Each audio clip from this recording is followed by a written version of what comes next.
बिस्मिल्लाहिर्रहमानिर्रहीम, अस्सलाम वालेकुम। पाकिस्तान और दुनिया भर में देखने और सुनने वालों को अब्दुल कादिर का सलाम। सूरत-ए-हाल बहुत ही दिलचस्प है। एक तरफ इमरान खान है जो आम इंतखाबात की तारीख लेने के लिए सर तोड़ कोशिशें कर रहे हैं। लॉन्ग मार्च करके देख लिया, एहतजाज करके देख लिया, पूरा निज़ाम उन्होंने एक तरह से आगे लगा के रखा हुआ है कि कबल अज़ वक्त इंतखाबात कराए जाए। लेकिन दूसरी तरफ क्या हो रहा है कि गली मोहल्ले का इलेक्शन लड़ने से भी राह फरार इख्तियार की जा रही है। और आज तो हद ही हो गई, मतलब इमरान खान पीछे पीछे है कि आम इंतखाबात कराओ, और ये बोरिया बिस्तर बांध कर भाग रहे हैं कि यूनियन काउंसिल तक का इलेक्शन भी नहीं लड़ सकते। क्या कुछ हो रहा है पसे पर्दा, बड़ी दिलचस्प सूरत हाल है। एक रिपोर्ट भी थोड़ी सी लीक हुई है, मैं उसके ऊपर भी आखिर में थोड़ी सी बात करूंगा, आपको दिखाऊंगा कि क्या लिखा है उस रिपोर्ट में और क्यों ये डरे सहमे है, और इस रिपोर्ट में कैसे एतराफ़ किया गया कि इमरान खान की मकबूलियत कम नहीं हो सकी और अभी भी इमरान खान बाकी जमातों के ऊपर हावी हैं। थोड़ी सी बात करूँगा उसके ऊपर आखिर में, लेकिन पहले दिल की बातें। आजकल मुल्क के हालात देखकर वैसे सारे परेशान हैं और ऐसा लगता है जैसे कोई बाई डिज़ाइन नहीं मुल्क को तबाही की तरफ लेके जाया जा रहा है या कोई बर्बाद कर रहा है, जैसे कोई प्रॉपर कहीं पे मंसूबाबंदी हुई है कि हमें घुटनों के ऊपर लाना है, कुछ चाहता है कि हम घुटनों के ऊपर आ जाए, कोई ऐसी पूरी प्लानिंग कहीं पे जैसा लग रहा है। वैसे मैं इस चीज़ पे बिलीव नहीं करता, ना मैं ये कोई ऐसी थ्योरी पेश कर रहा हूँ कि ऐसा ही है, लेकिन समटाइम्स ऐसे सोचता हूँ कि जैसे ये सारा बाई डिज़ाइन हो रहा है। मतलब आज मैंने साल 2022 के हवाले से एक खुसूसी रिपोर्ट तैयार की कि 2022 के आगाज़ से लेके और अब तक क्या कुछ हुआ है। वो ARY न्यूज़ पर नशर होगी साल 9 के मौके पर, या मेरा ख्याल है 31 दिसंबर को नशर होना शुरू होगी। तो मैं वो जब रिपोर्ट कंपाइल कर रहा था, सारे अदाद शुमार मैंने इकट्ठे किए कि क्या क्या कुछ उस वक्त हो रहा था, तो मुझे अंदाज़ा हुआ, बल्कि अंदाज़ा तो पहले से था कि जब इमरान खान अपने इक़्तिदार के तकरीबन 3.5 साल मुकम्मल कर चुके थे, मैं बहुत सारे व्लॉग्स में पहले भी बता चुका, तो वो शायद इसीलिए आप लोगों ने मुझे देखना सुनना शुरू किया। और उस वक्त ऑपोजिशन और मीडिया के चंद हलकों में शदीद तनकीद तो हो रही थी कि नाअहली है और मईशत तबाह होगी, लेकिन इसके बावजूद मुआशी अदाद शुमार में भी बेहतरी थी, रोज़गार भी मिल रहा था। मतलब खुद इनके वज़ीर ख़जाना ने एतराफ़ किया कि इमरान खान के दौर में रोज़गार के मौक़े मिले हैं और बाकी हुकूमतों की निस्बत ज़्यादा मिले। सरमायाकारी भी बढ़ रही थी, मतलब कहीं ना कहीं किसी न किसी मुल्क से कोई इन्वेस्टमेंट आ रही थी, कहीं से कोई कमिटमेंट हो रही थी। और जो इस वक्त हमारा एक सबसे अहम इशू है, कोर इशू के हमारे पास डॉलर्स नहीं है, मतलब 6 अरब डॉलर के आसपास आ गए, वो उस वक्त मुल्क की तारीख की एक तरह से बुलंद तरीन सतह पर पहुँच गए थे।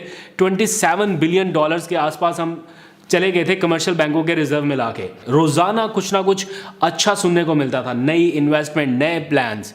हम फ्रॉम इम्पोर्ट टू एक्सपोर्ट की तरफ जा रहे थे, फ्रॉम टेररिज्म टू टूरिज्म की तरफ जा रहे थे। लेकिन अब क्या होता है कि हर दिन सुबह उठो पता चलता है कि आज फ़लाँ मल्टीनेशनल कंपनी पाकिस्तान में बंद हो रही है, आज फ़लाँ ने अपना प्लांट बंद कर दिया, आज ये इंडस्ट्री बंद होगी। मतलब हर दिन के हिसाब से ये सब कुछ हो रहा है। और जो इनलैंड पाकिस्तानी है उनके तो जैसे कान ही तरस गए हैं कोई अच्छी खबर सुनने को, और जो समंदर पार पाकिस्तानी है, ओवरसीज़ पाकिस्तानी है, मैं उनके साथ राब्ते में रहता हूँ, मुझे बहुत अच्छे से अंदाज़ा है उनकी कैफियत का कि वो किस कदर बेचैन है। मतलब पाकिस्तान के हवाले से कोई एक अच्छी खबर सुनने के लिए तरस रहे हैं, पाकिस्तान की मदद भी करना चाहते हैं, उनका बस भी नहीं चल रहा कि इन हालात में, इन मुश्किल हालात में जब पाकिस्तान के पास डॉलर्स नहीं है, वो कुछ ना कुछ करें पाकिस्तान के लिए। लेकिन मसला ये है कि एतबार नहीं करना चाहते, वो मौजूदा सेटअप के ऊपर एतबार नहीं है उनको, ना वो करने के लिए तैयार है।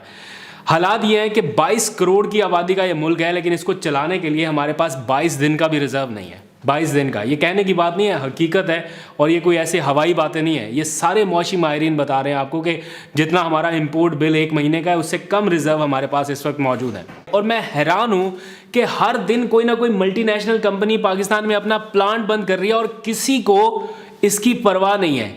इन प्लांट्स में काम करने वाले कितने लोग, कितने मजदूर बेरोज़गार हो रहे हैं, लेकिन मजाल है कि हुकूमत ने इनसे कोई मामला तय करने की कोशिश की हो, या कोई वफ्त भेजा हो, या इनकी कोई दाद रसी करने की कोशिश की हो, इनसे पूछा हो कि क्यों प्लांट्स बंद हो रहे हैं, कोई बात सुनी हो। ऐसा कुछ मुझे निगोशिएशन तक भी नज़र नहीं आ रही कि कोई वफ्त ही भेज दिया हो इन प्लांट्स बंद करने वालों के पास। चंद दिनों में, सिर्फ चंद दिनों के अंदर अंदर गाड़ियां बनाने वाले कई प्लांट्स बंद कर दिए गए। और वो जो अपना तहरीरी रीजंस बताते हैं उसमें ज़िम्मेदार हुकूमत को ठहरा रहे हैं कि हुकूमत की पॉलिसियों की वजह से ये सब कुछ कर रहे हैं।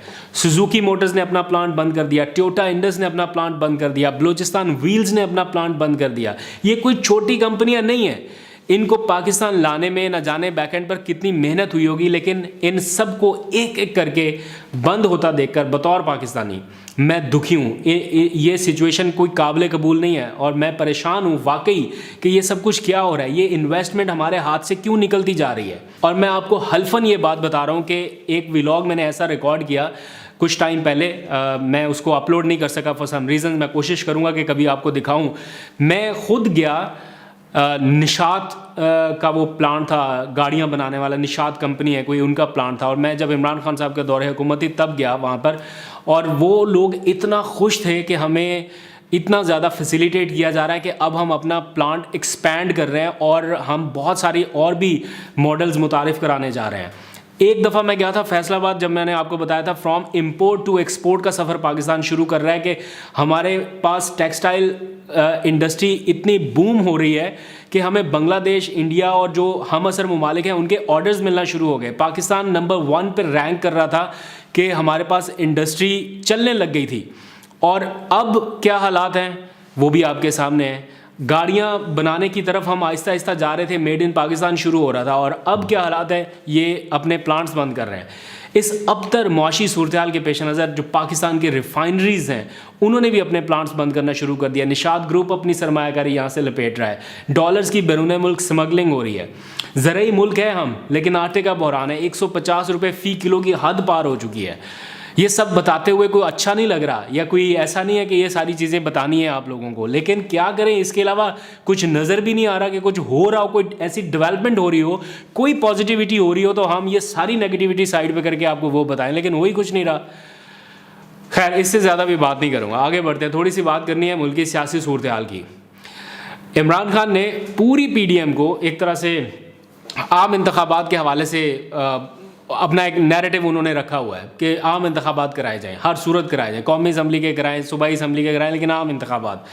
लेकिन कौमी असम्बली का इलेक्शन तो छोड़ें, ये जो गली मोहल्ले के इलेक्शन है, बल्दियाती इंतखाबात है, PDM उससे भी भाग गई है। और इस्लामाबाद में 31 दिसंबर को होने वाला जो बल्दियाती इंतखाब था वो आज मुलतवी हो गया। मैं इस इंतखाब को एक तरह से एक रेफरेंडम समझता था। मैं कहता था कि ये रेफरेंडम होगा, लग पता जाएगा, क्योंकि मैं देख रहा था क्या तैयारियां हो रही हैं यहाँ पर PMLN का या PDM का या पीपल्स पार्टी का।